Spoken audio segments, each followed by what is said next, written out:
YouTube, it's been a while, but I am back and I finished reading a new book for you guys. So I'm about to review a new book, and I am reviewing Lost Stars by Claudia Gray, which is actually a Star Wars novel. Pretty exciting stuff.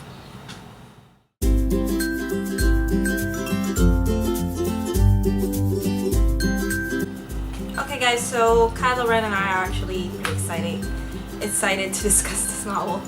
Say hi, Kylo. So, Lost Stars. I've been actually wanting to read this book for a while.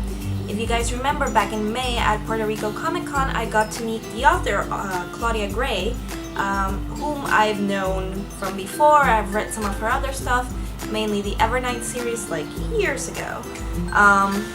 But I met her and she was doing a signing for both Lost Stars and Bloodlines, which is her new novel, and they're both Star Wars novels. They are kind of related to The Force Awakens. They're called Path to The Force Awakens, and they're supposed to take place before The Force Awakens, but they are related to certain elements of the plot of The Force Awakens. So I was super excited to read this because I love The Force Awakens and I love Star Wars in general. So it was exciting to finally get back into reading Star Wars novels. I used to read a lot of Star Wars novels and a lot of expanded universe stuff back when the prequels were coming out, and I was big on reading, and Star Wars was awesome and I love Star Wars, so I was like getting a lot into that.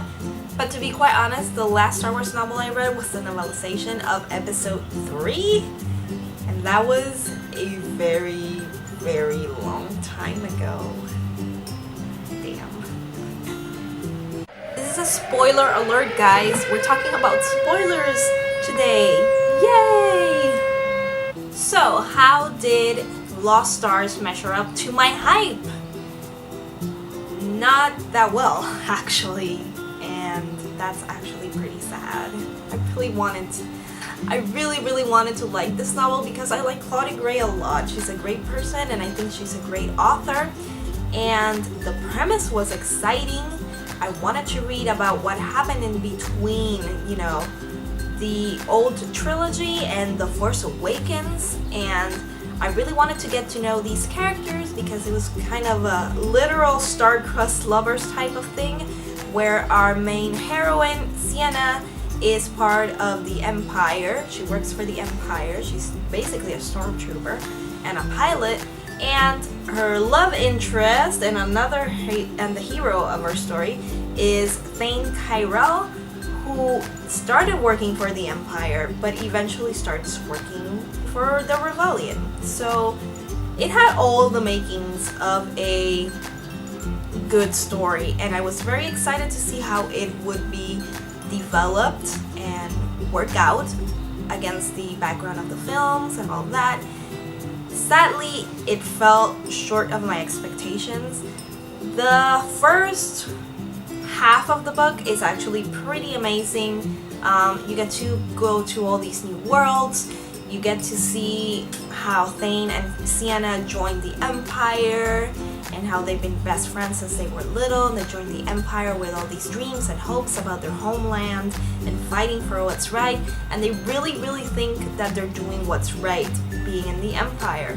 They're not bad people, they're not the bad guys, and I think it's good to see a side of the Empire where it's not just bad guys, there's actually good guys, kind of like how we see Finn in the First Order in The Force Awakens. You know, he doesn't belong there, and these guys definitely belong there. They worked hard together, but they don't agree with what the Empire is doing, and little by little, through a series of events that if you've seen the original trilogy you already know, they start losing faith in the Empire. Particularly Thane, he's the first one that really says, they're not doing the right thing here, and I'm going to distance myself from them, and he runs away and, you know, eventually joins the rebellion, even though that's not something he initially wanted to do. But then the novel just kind of falls apart from there, and it becomes a rush to retell the events of The Empire Strikes Back and Return of the Jedi, and it loses focus of its characters. And honestly, the last 100 pages, I was just like skimming through them to finish this novel, because I felt that if I couldn't get through those pages, or if I took my sweet time with those pages, I was never gonna finish this novel.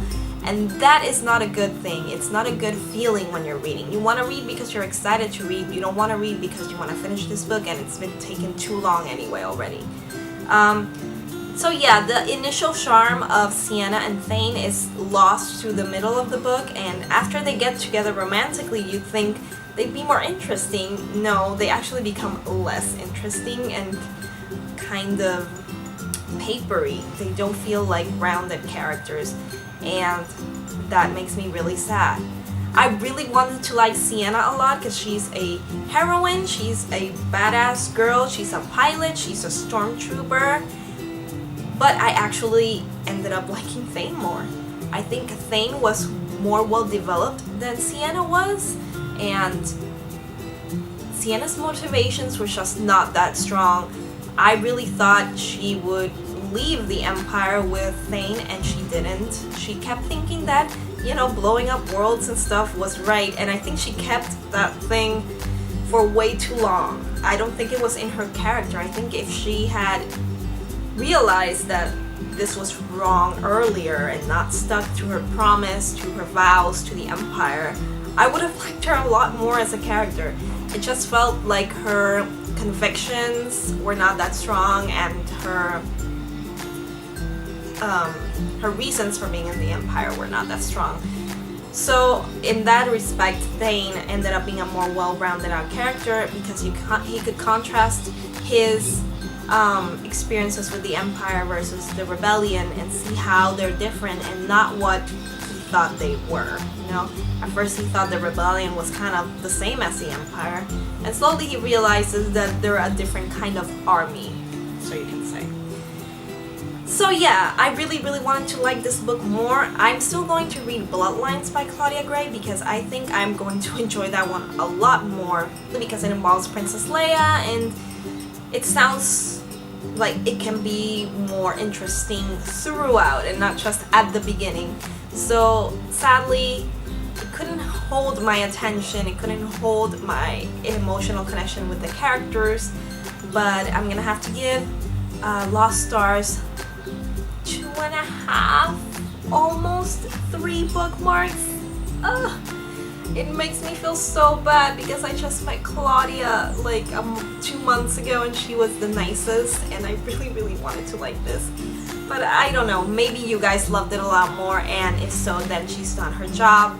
I think people connect with characters differently, and in this case, I just didn't connect with the characters. Sorry. Anyway guys, that is all for my review of Lost Stars by Claudia Gray, which I read on Kindle, as always, or as most of the time.